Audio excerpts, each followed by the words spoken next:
A couple of years ago, I got invited on a weekend yacht trip with some friends. At first, honestly, I didn't want to go. I was like, fuck that shit. But I had just finished a long week of work. I was tired as hell, and the idea of spending 2 days on a boat with a bunch of loud, drunk people didn't really sound all that appealing to me.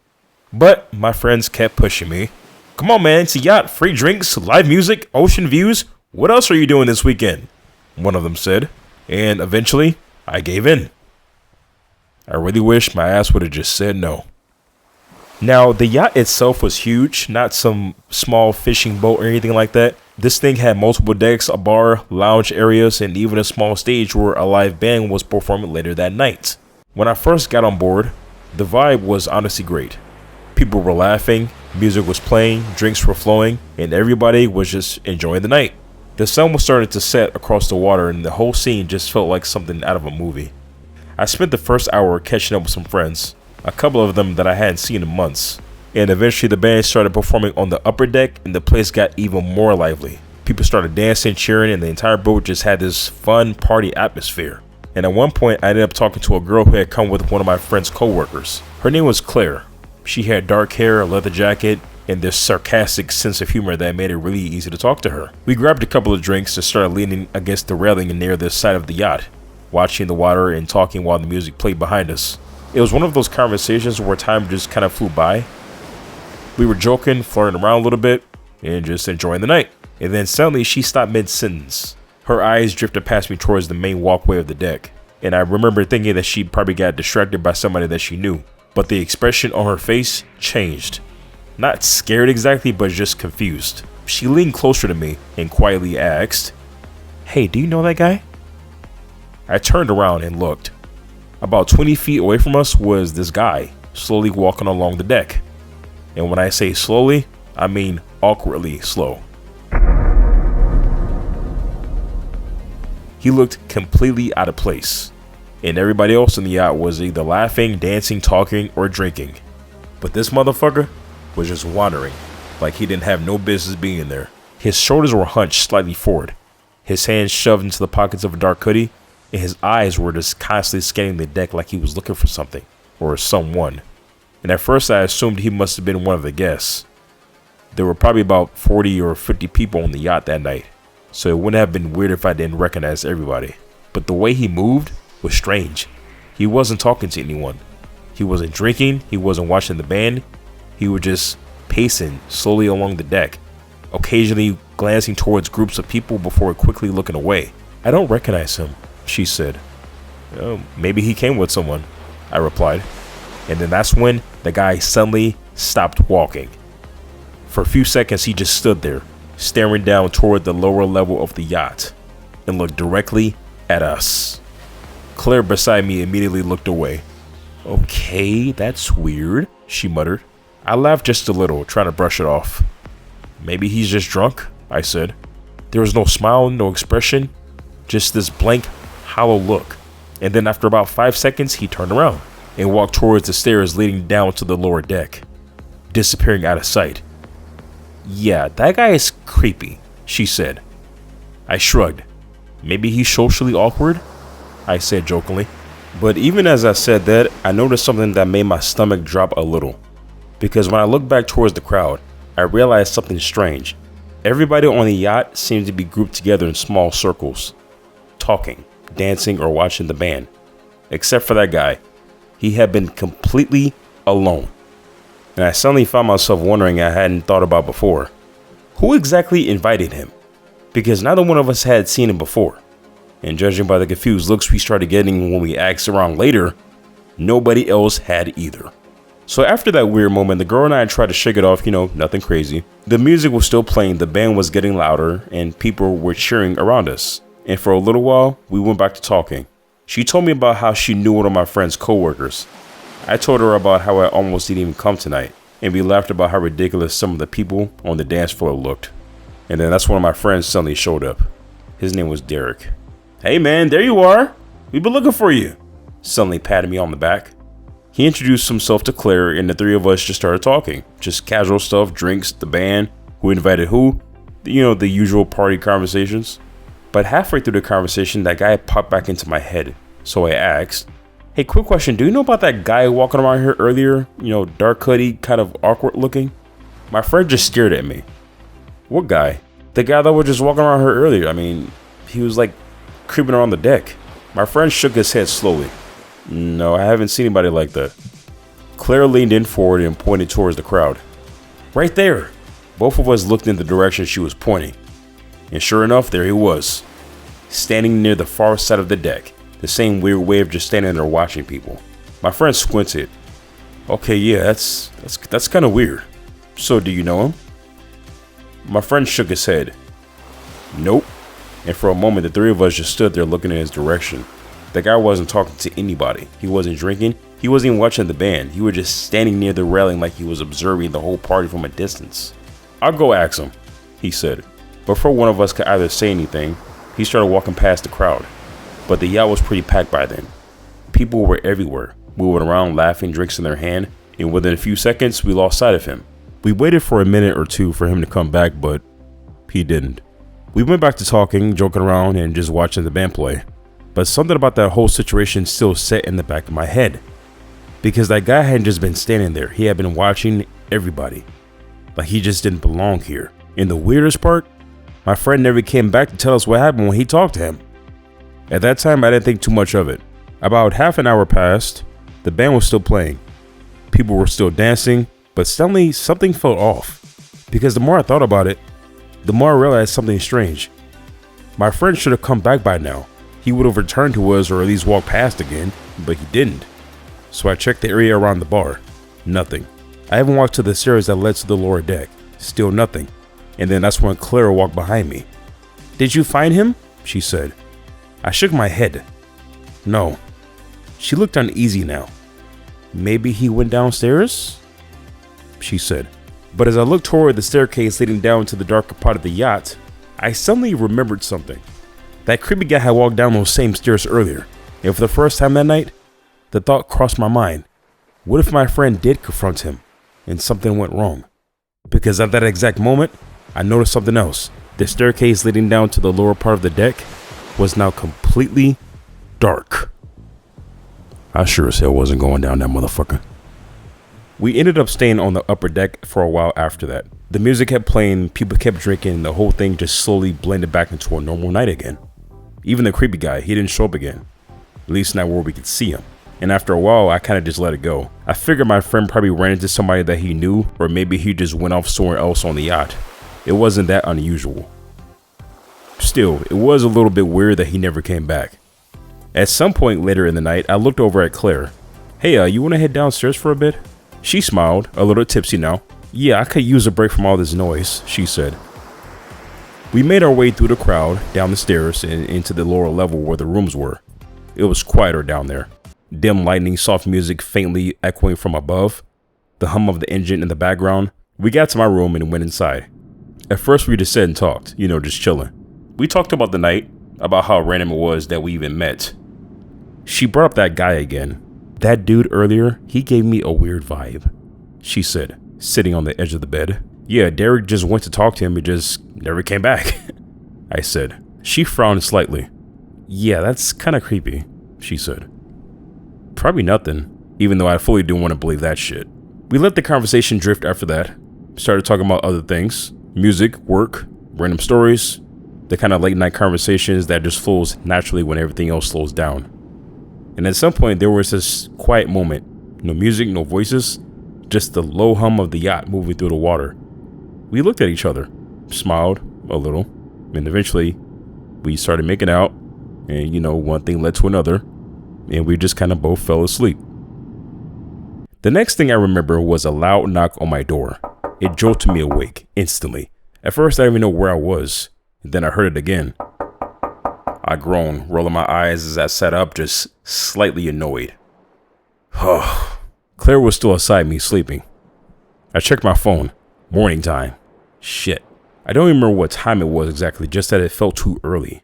The knocking came again, more urgent this time. I got up and walked to the door, still half asleep, and opened it. Standing there was a woman I recognized from the night before. Her name was Connie. Mid-30s, messy hair, clearly stressed about something. Hey, sorry, she said quickly. Have you seen Derek? Wait, what? I said, half asleep. Derek, tall guy, black shirt, he was with you guys last night? She said. I was blinking, trying to process the situation. No, haven't seen him since last night, I said. Her expression changed instantly. What do you mean? I leaned against the doorframe.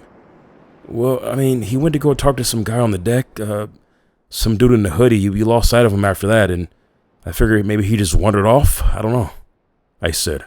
She just stared at me, and then her face started to shift from confusion to panic.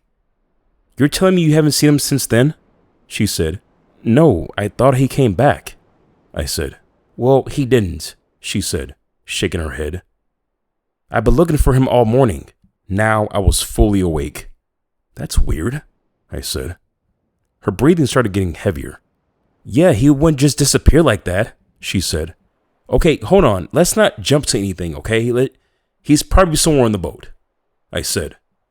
She shook her head again. I've checked a few places already, she said. And then that's when something in my chest tightened. Because suddenly it didn't feel like nothing anymore. All right, let's go look for him right now, I said. Behind me, I heard movement. Clara sat up in bed, squinting towards the door. What's going on? She said. I turned slightly. My friend's missing. That woke her up real damn quick. Connie at the door spoke again, voice shaky now. Yeah, I can't find him anywhere. Clara got up, grabbing her jacket, and said, Okay, let's go look. And then that's when the search began. We kept searching, me, Claire, and Connie, room to room, asking anyone that we could find. Have you seen Derek? Same question, same answer. No, I thought he was with you. Haven't seen him since last night. Every time somebody said it, Connie's breathing just got worse, faster and shakier. This isn't right. This isn't right, she said. Claire tried to stay calm, but I could see it in her face too. That same uneasiness. That same thought creeping in. We found one of our other friends near the lounge. Hey, have you seen Derek? I said. He frowned, shook his head. Nah, not since last night. Why? What's going on? I didn't even know how to answer that, because at this point I didn't know what the hell was going on. So we went to the organizer. He was already talking to a couple of crew members, so I walked up to him. Hey, we can't find our friend Derek. Have you seen him? He turned to us. What do you mean? He asked. Connie said, He never came back to the room last night. Nobody's seen him since then, she said. That got his attention. I stepped in. Last time we saw him, he was going to confront somebody, I said. Who? He asked. I hesitated, and then I said it. Some guy in a hoodie, damn looked like he belonged here, I said. The organizer looked between us, thinking. All right, we'll handle it, he said. He turned to his crew immediately. Check every deck, every room, no exceptions. And just like that, the whole yacht shifted. Crew members started moving fast, doors opening, voices echoing down the hallways. The guests started noticing, whispering, and watching. The party atmosphere from the night before, gone. Now it was just tension. And then Connie grabbed my arm, very tight. They're gonna find him, right? She said. I nodded, even though I wasn't sure. Yeah, they'll find him, I said, reassuring. But something in my chest, it just didn't believe that. Time started to stretch. 10 minutes, 15, maybe more. Nobody said anything. People just waited. And then, movement. The organizer came back, walking toward us, faster this time. But something about his face, it was different. It was reality started to kick in.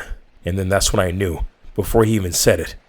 Something was wrong. He stopped right in front of us, looked at Connie, and then at me, and then at Claire. And for a second, he didn't speak, like he just didn't want to. And then finally, he said, We found him. Silence. Where is he? She asked. The organizer hesitated. That hesitation said everything. Where is he? She said louder. He's in the engine room. He's dead. Connie started panicking. She collapsed forward, screaming, crying, and grabbing at her hair. People started shouting. What happened? Did he fall? What do you mean he's dead? He was murdered, brutally, the organizer said. The entire deck erupted. Claire covered her mouth, stepping back, shaking her head, and I just stood there frozen because now it was real. Derek wasn't missing. He was dead, and that only meant one thing. There was someone on this yacht who did it. I stepped forward, voice louder than I expected. There was a guy last night. The noise started to settle. People turning, listening. He didn't belong here. He was just walking around, just watching people. I know he did it. He's somewhere still on this boat. Claire stepped beside me, backing me up. Yeah, we both saw him, she said. Now the move shifted again, from panic to fear. Who is he? From a random guess. I shook my head. We don't know. Claire looked around at everybody. But he could still be on the boat. And then that's when it really hit everybody. That silence that followed. It's heavier than anything before it. People started looking at each other differently. The organizer stepped in quickly. All right, listen to me. Nobody moves alone. Stay in groups. We are contacting authorities immediately. But even as he said this, I can feel it. Nobody felt safe because now the question isn't just what happened to Derek. It's who on this boat did it. And the worst part, they might be standing right next to us. The yacht didn't feel the same anymore. Same lights, same ocean, same people, but everything just felt off. Cluster of guests stood in tight circles, whispering, arguing, watching each other a little too closely. People just kept whispering. I'm telling you, somebody here knows something, or did something. Claire and I sat across from each other on the deck. Neither one of us touching our drinks. The music was gone. All you hear now is the ocean and distant arguing. Claire ran her hands through her hair, shaken. This is insane, she said. I nodded slowly, trying to piece everything together. We saw him. I know we did, I said. She looked at me, searched my face. Then where is he? She asked. I didn't have an answer, and that's the worst part. The organizer soon came up to us. Hey, you two holding up okay? I let out a very dry laugh. No humor in it. Does it look like I'm okay? I said. He paused, nodded, fair. Look, we're going to handle this. We're going to figure this out. We're locking every access point, checking cameras. We're going to figure out who did this. Claire leaned in forward, serious. You better, because whoever this is, they're still here, she said. That landed hard. The organizer didn't respond right away because he knows she's right. And then footsteps came out of nowhere. It was Connie. Her eyes were red, face flushed, hands shaking. She stopped right in front of us, breathing hella hard, and for a second she just looked at us. And then, I think you two are hiding something. Silence. Connie, I said. She cut me off. No, don't do that. Don't say my name like that, she said. Claire stood in forward. Connie, we're just trying to help, she said. Help? You were the ones last seen with him, she said. That's not true, I said. You said you saw some guy, some creepy guy. Like, what is that bullshit? She said. Claire stood up now, defensive. It's not bullshit. We both saw him, she said. The tension snapped. What are you saying? I said. Connie stepped in closer, pointing at us. I'm saying he was fine until he was around you two, she said. Claire shook her head, frustrated and angry. That doesn't even make any sense, she said. None of this makes sense, Connie said, her voice breaking. Tears spilling again. He wouldn't just end up like that. He wouldn't. But then her tone shifted. Hard. Somebody here did this, she said, staring directly at us. And right now, you're the only ones with a story, she said. You're out of line, I said. Am I? She lunged forward, not attacking, just close enough to feel it. The crew members had to rush in, grabbing her, pulling her back. You know something! You're lying! She said. Ma'am, you need to calm down, one of the crew members said. But they had to physically restrain her, and they eventually pulled her away from the scene. And then the whispers slowly came back, people looking directly at us, just different, suspicious. Claire exhaled slowly, shaken. This is bad, she said. I nodded, watching the crowd, because now it's not just fear, it's division. That's when everything changed, because it wasn't just about finding a killer anymore. It was about surviving each other. I was in my room. My mind kept replaying everything. The party, the music, the drinks, that guy in the hoodie, the way he just stood there watching people like he didn't belong, the way she snapped, the way she just looked at me like I had something to do with it. I sat up, just rubbing my face. This doesn't make any sense, I muttered to myself. And then that's when I heard knocking at the door. I froze. For a second, I didn't even move. I just stared at the door. And then I got up, walked over, hesitated. It was Claire. She stood there, her hair slightly messy, eyes tired, uneasy. "Hey," she said. "Hey." She shifted her weight, glanced down the hallway quickly, and then back at me. "Hey, I really don't want to sleep in my room tonight. After everything that happened, I don't feel safe," she said. "Can I stay in your room tonight?" she asked. I nodded and stepped aside. "Yeah, you can stay here," I said. She gave a small relieved smile, walked in, closed the door behind her, and locked it. We both stood there for a second, just quiet, and then she sat on the edge of the bed. I leaned against the wall. "I still can't believe this is happening," she said. "Yeah, I know. It's crazy," I said. "Derek," she said. I looked down, jaw tight.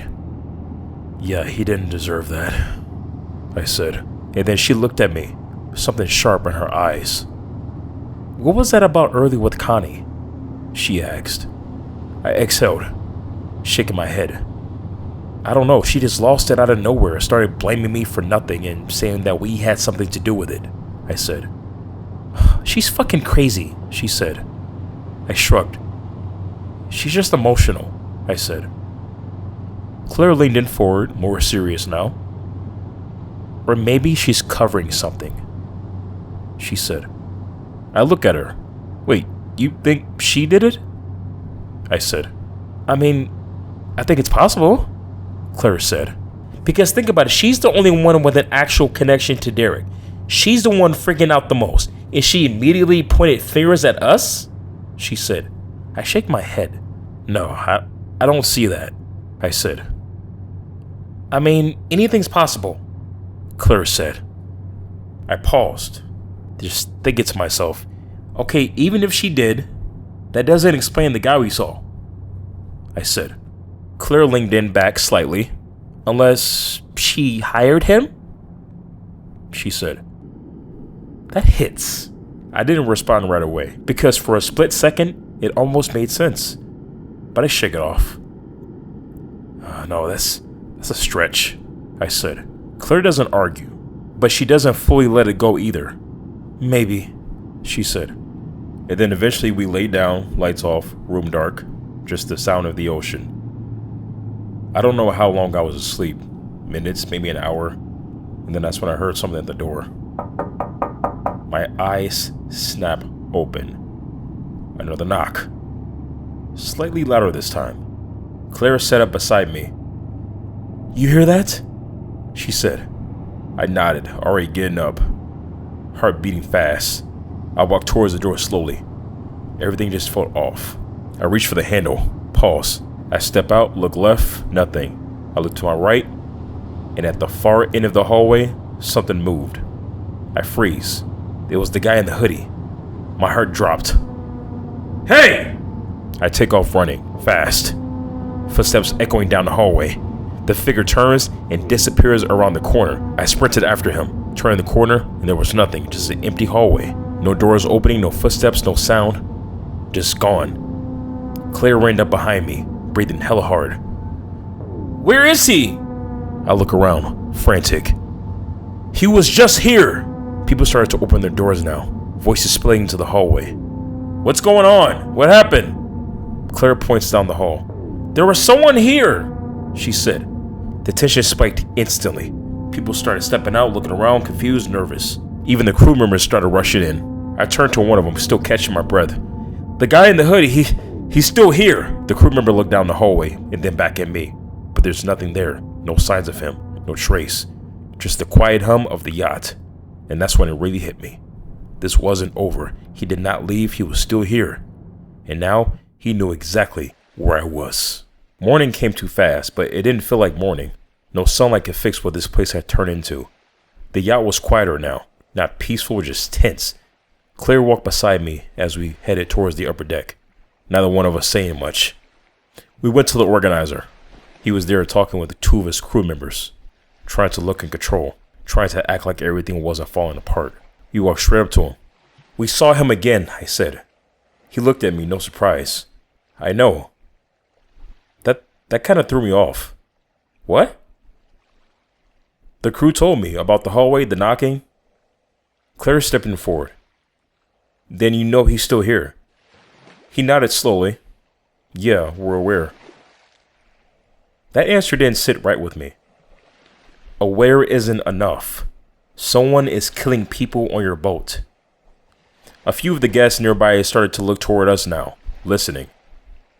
"We need to do something, lock everything down, check every room, or something," Claire said. The organizer raised his hand slightly, trying to keep things calm. "We are doing something. We've already begun a full sweep of the vessel. No one is moving without being accounted for." I shook my head, frustration building.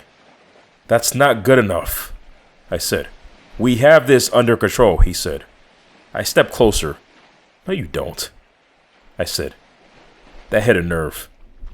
But before he could respond, "Hey, has anyone seen Connie?" We all turned. A guy was standing maybe a few feet away, mid-30s, worried. His name was Evan. "Yeah, 'cause she wasn't in her room this morning." Claire's face dropped instantly. "What do you mean she wasn't in her room?" "Well, I went to go check on her. She's not there." Silence. That sentence hit harder than anything else.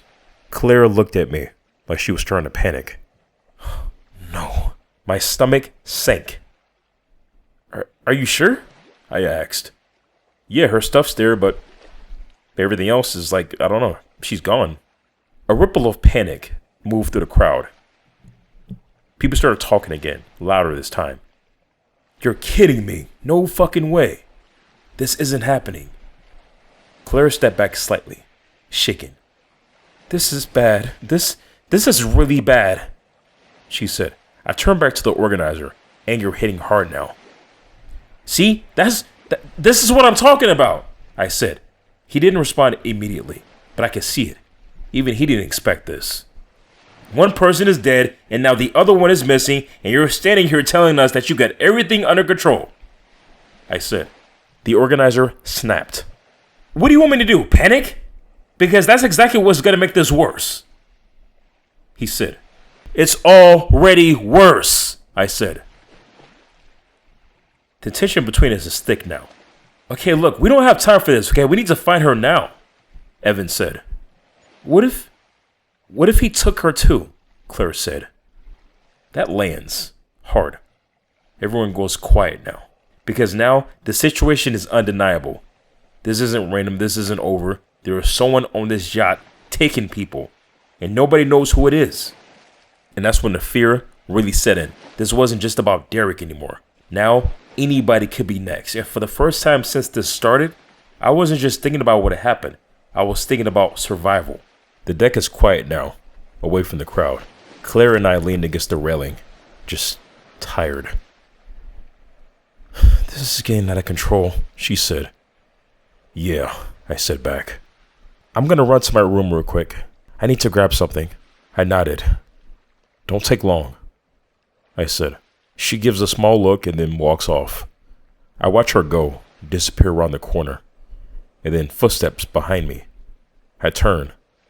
It was Evan. "You good?" he said. I shrug. "As good as I'll ever be," I said. He steps beside me, leans on the railing, looking out towards the ocean, and for a moment everything just felt normal. "I knew them both, you know."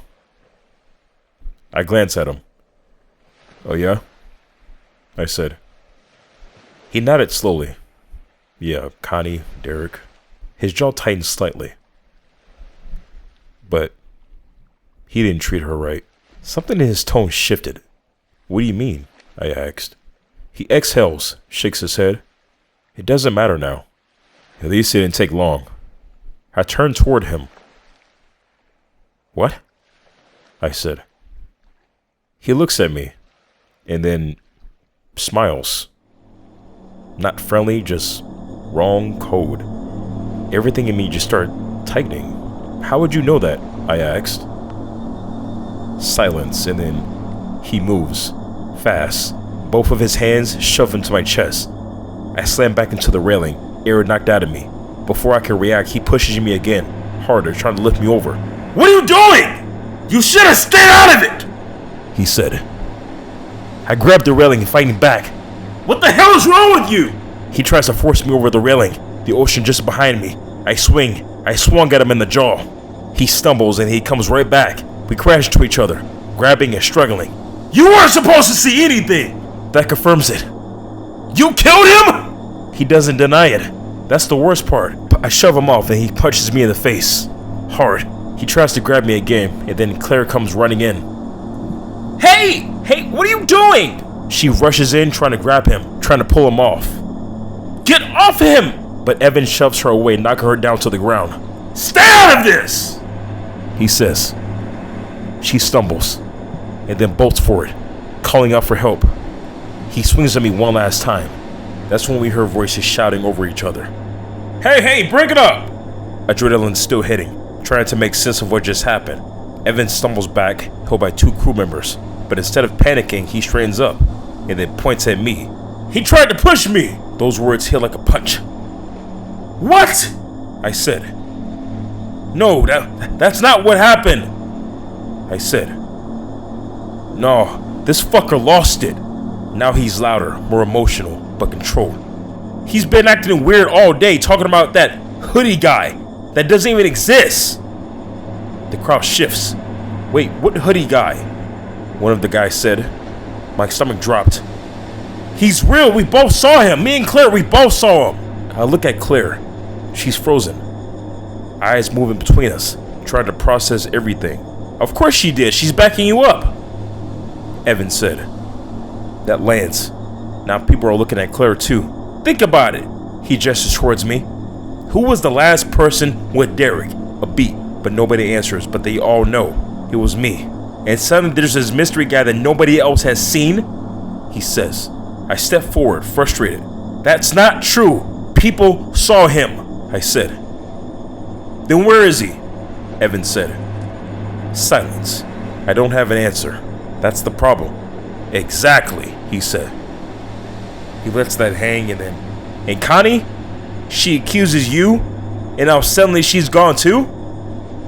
Now it's getting worse. People are starting to look at me differently now. Not confused anymore. Suspicious. One of the random guests said, "Yeah, that's kind of weird, man." I turn back to Claire. "Claire, tell them what happened." She hesitates, and then, struggling to answer, I... But even in her voice, she's not confident anymore. "Yeah, exactly, Evan says.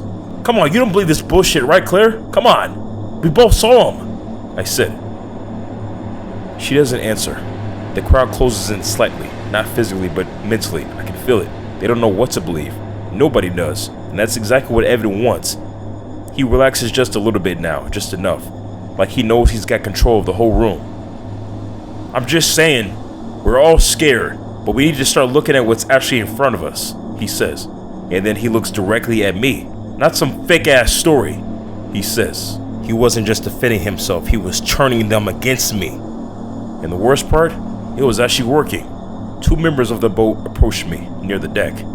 Serious and focused, not like before, but like they've already made up their mind. "Hey man, you need to come with us." I don't move at first. "For what?" They exchange a quick glance.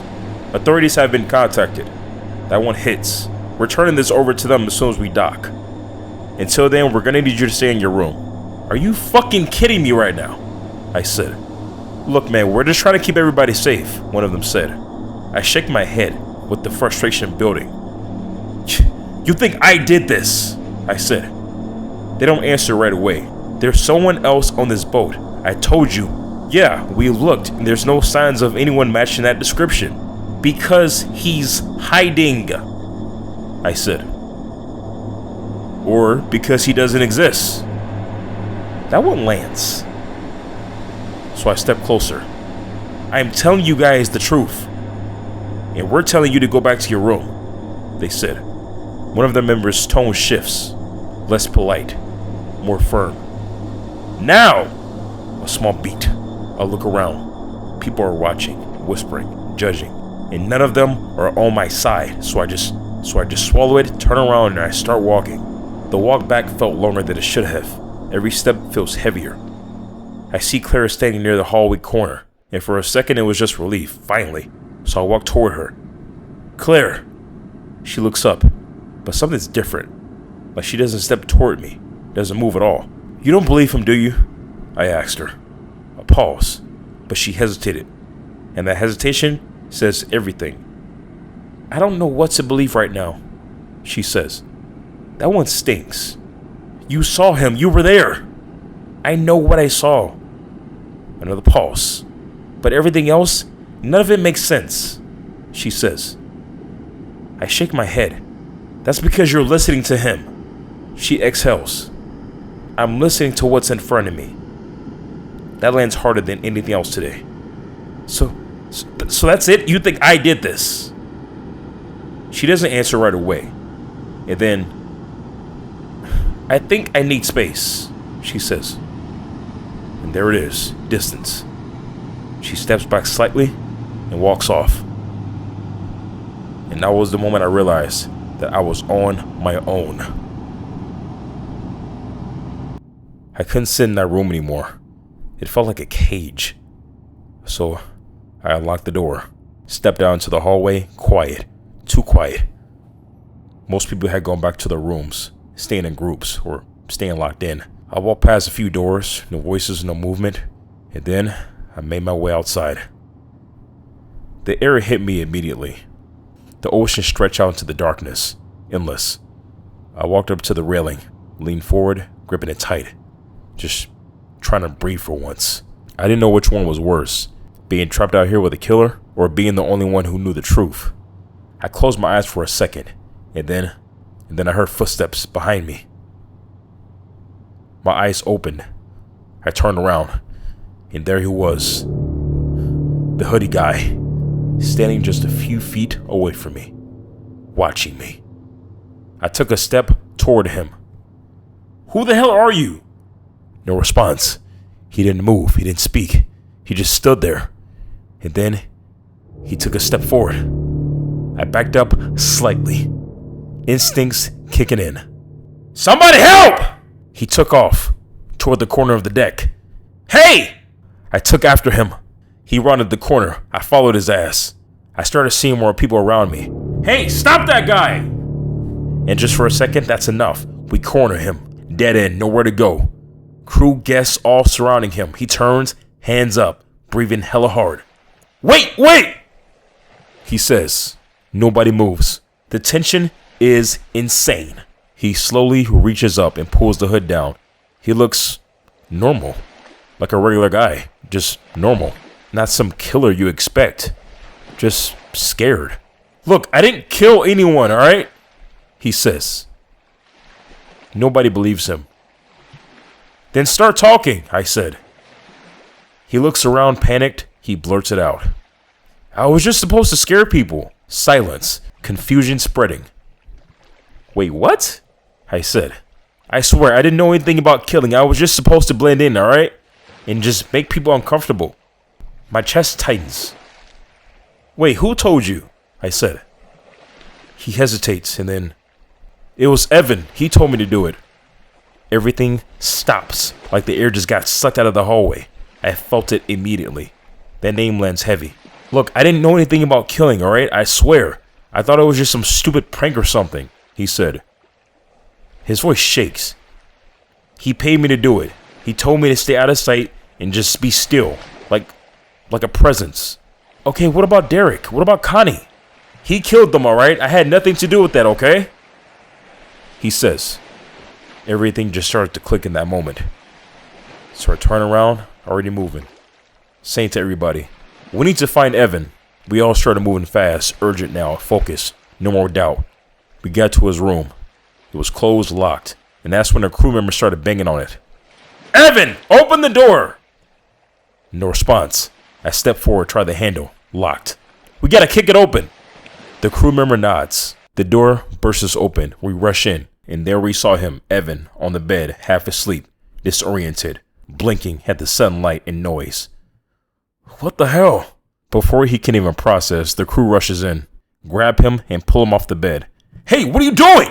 He says, struggling now, confused. And then he sees me. And then he sees me standing in the doorway. And behind me, the hoodie guy. And then that's when it all hit him. You gotta be kidding me, he says. One of the crew guys pinned him against the wall. Hands where I can see him. I didn't do anything. The crowd outside erupts. You lying bastard. He then looks at the hoodie guy. Are you serious right now, bro? The hoodie guy shakes his head, terrified. You said nobody would get hurt. Evan exhales, like he realized the act was over. Yeah, well, I guess that didn't work out, he says. The authorities arrive, lights flash in the distance, cutting through the dark water. They took the hoodie guy and Evan in cuffs, both being led away. They don't fight back, they don't say anything, they just walk away. Off the damn yacht. Like none of this shit mattered. Everything feels different now, calmer, but not better. And that's when Claire walked up to me. She looks at me for a second and then, hey, look, I'm sorry, she says. I don't say anything right away. I should have believed you, she says. Her voice is softer now, and then she steps closer and then hugs me. I hesitate and then I return it, wrapping my arms around her, and then she pulls back. I didn't know what else to think. I'm sorry. I nod. None of us did, I said. A small silence, and then she smiles, slightly. For what it's worth, I'm just glad you're okay. Yeah, me too. So what happens now? She says. I shrug. We go back to normal, I guess. That makes her smile, and then she just lays her head on my shoulder. We just stare off into the distance. After that, we ended up seeing each other for a while. Nothing too serious, just trying to make sense of everything. But eventually, all good things must come to an end, and we ultimately decided that we were just better off as friends. But every now and then, I still think about that night. The boat. That moment when everything changed. Because the truth is, sometimes the person you're looking for is the one standing right next to you. You just don't realize it until it's too late.